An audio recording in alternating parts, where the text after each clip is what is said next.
We'll guide you through how to turn off a Samsung Galaxy phone. If you find this useful, then consider subscribing and liking the video. This is also known as shutting it down. So we're going to guide you through how you can go about this, and also guide you through how you can turn it back on as well. Now there's some different ways you can go about it as well, which we'll cover.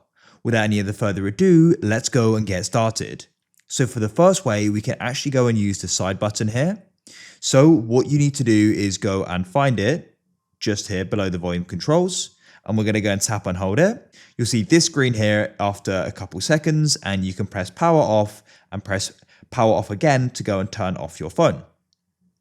Alternatively, you can go and drag down at the top and then drag down again, and then you'll see the power icon in the top right, which you can tap, press power off and power off again, and it will shut down. You'll feel it vibrate and it shut down. To turn it back on, you just tap and hold that same button and it will then go and come back on. If you found this useful, then consider subscribing.